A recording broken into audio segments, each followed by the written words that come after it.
Animation Studio. देसी जेठानी और विदेशी देवरानी। बिहार के छोटे से कस्बे राजपुर में वर्मा परिवार का नाम बड़ा सम्मान से लिया जाता था। घर की बड़ी बहू सुनीता वर्मा यानी सबकी सुनीता भाभी अपने सलीके, संस्कार और ममता से पूरे परिवार की जान थी। सुबह सूरज उगने से पहले ही तुलसी के चबूतरे पर दिया जला देती, पूरे घर में ताजे पकवानों की खुशबू फैल जाती और सबकी पसंद का ख्याल रखती थी सुनीता वर्मा। शर्मा जी के छोटे बेटे रोहन ने इंजीनियरिंग के बाद विदेश जाकर नौकरी कर ली थी। वहीं उसकी मुलाकात हुई एमा से, नीली आंखें वाली, हंसमुख और खुले विचारों की एक विदेशी लड़की से।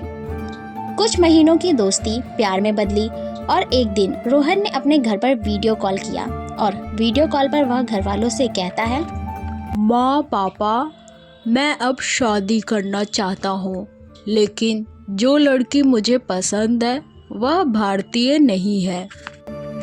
रोहन की यह बात सुनकर एक पल के लिए घर में सन्नाटा छा गया, लेकिन सुनीता भाभी ने मुस्कुराते हुए कहा, प्यार तो जात पात देश नहीं देखता, बस दिल देखता है, और अगर रोहन खुश है तो हमें भी खुश होना चाहिए। सुनीता भाभी की यह बात सभी ने मान ली और इसी तरीके से कुछ महीनों बाद एमा वर्मा उस घर में एक विदेशी देवरानी बनकर आई। रोहन एमा से शादी करके उसे पहली बार राजपुर लेकर पहुंचता है। एमा को देखकर मोहल्ले वाले खूब चर्चा करते हैं। अरे बहनों, तुम लोगों ने देखा क्या? शर्मा जी के छोटे बेटे की विदेशी बीबी आ गई आज। एमा को देखकर पूरे मोहल्ले वाले खूब एक दूसरे से चर्चा करने में लग गए। सबकी निगाहें उसी पर थी।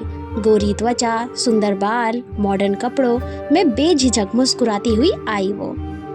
सुनीता भाभी भी आगे बढ़कर एमा का स्वागत करती है बहुत ही अच्छे तरीके से और उससे कहती है, एमा, तुम्हारा इस घर में स्वागत है, अब ये घर तुम्हारा भी है। सुनीता भाभी की यह बात सुनकर एमा भी टूटी फूटी हिंदी के साथ कहती है, धन्यवाद आपका भाभी जी, मैं बहुत खुश है। सुनीता भाभी ऊपर से तो बहुत खुश थी एमा को लेकर, लेकिन अंदर ही अंदर सुनीता थोड़ी सी असहज भी थी। उन्हें डर था कि क्या विदेशी बहू घर की परंपराएं निभा पाएगी। अगली सुबह जब सुनीता किचन में जाती है तो वह देखती है कि एमा कॉफी बना रही है। एमा को देखकर सुनीता भाभी मुस्कुराते हुए कहती है, एमा, पूजा करके ही रसोई घर में आते हैं सभी। सुनीता भाभी की यह बात सुनकर एमा मुस्कुराते हुए कहती है, ओह सॉरी भाभी जी, वो मैं भूल गई थी। धीरे धीरे ऐसे ही छोटी छोटी बातें होती रही। सुनीता भाभी को लगता कि एमा को भारतीय रीति रिवाज की समझ नहीं है और एमा को लगता कि भाभी हर बात पे ऐसे नहीं वैसे करो टोकती रहती हैं। एक दिन की बात है, एमा के दोस्त विदेश से उसके घर उससे मिलने आते हैं, तो एमा ने घर की छत पर ही अपने विदेशी दोस्तों के लिए एक पार्टी रखी जिसमें म्यूजिक, हंसी मजाक और नाचना सब कुछ था। जब सुनीता ने देखा तो उसका चेहरा उतर गया और वह कहती है, अरे एमा, तुम घर की बहू होकर ये सब कर रही हो? शर्मा परिवार में यह सब नहीं चलता है एमा।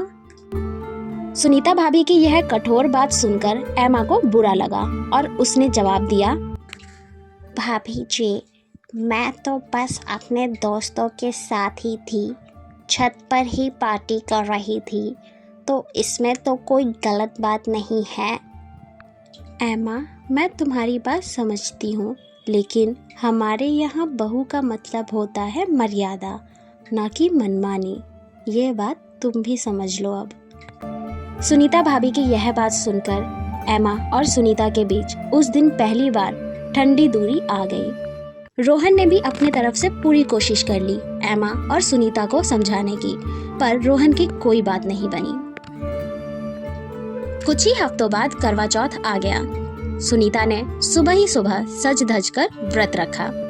सुनीता को सजा धजा देख एमा सुनीता से पूछती है, भाभी आज क्या बात है, आज आप इतनी सजी धजी क्यों हैं? एमा, आज करवा चौथ है, इसलिए मैंने अपने पति के लिए यह व्रत रखा है। करवा चौथ? भाभी ये क्या होता है? और आज आप इसमें क्या पूरे दिन कुछ भी खाएंगी पिएंगी नहीं?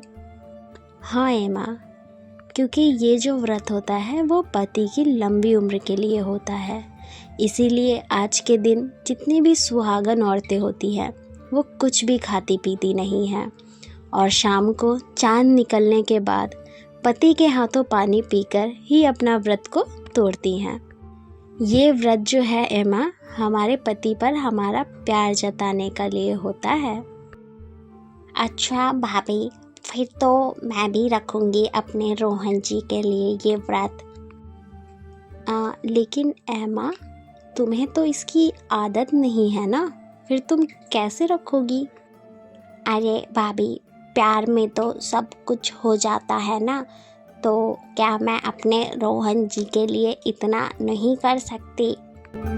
उस दिन एमा ने पूरी मर्यादाओं के साथ और पूरी शिद्दत से अपने पति रोहन के लिए करवा चौथ का व्रत रखा। जब सुनीता ने भी देखा कि एमा ने सुबह से कुछ भी नहीं खाया पिया और शाम तक ऐसे ही मुस्कुरा रही है, तो सुनीता का भी दिल पिघलने लगा। रात को जब चांद निकला, दोनों ने साथ में पूजा की। सुनीता ने धीरे से उसका सर सहलाते हुए उससे कहती है, एमा, अब मुझे लग रहा है कि तुम इस घर की देवरानी हो, मेरी देवरानी। कुछ दिनों बाद धीरे धीरे एमा ने हिंदी बोलना सीख लिया और सुनीता से रसोई के नुस्खे सीखती। भाभी जरा देखिए तो ये मसाला कब डालना है?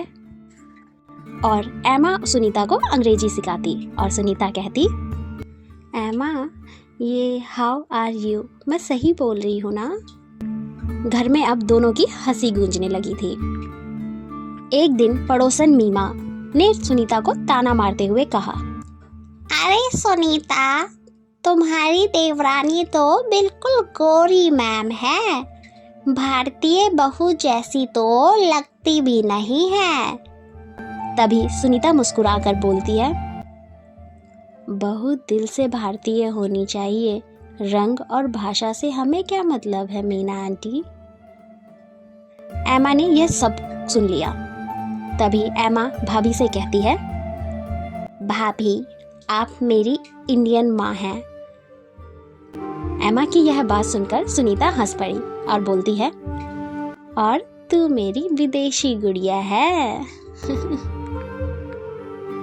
तो दोस्तों, उम्मीद है आपको ये कहानी पसंद आई होगी। पसंद आई है तो वीडियो को लाइक करें, चैनल को सब्सक्राइब करें और हाँ, इसे अपने दोस्तों के साथ शेयर करना बिल्कुल भी मत भूलिएगा। साथ ही कमेंट बॉक्स में ज़रूर बताइएगा आपको ये कहानी कैसी लगी। अभी के लिए बस इतना ही। आप यूं ही मुस्कुराते रहिए और जुड़े रहिए आपके अपने चैनल एनिमेशन स्टूडियो के साथ।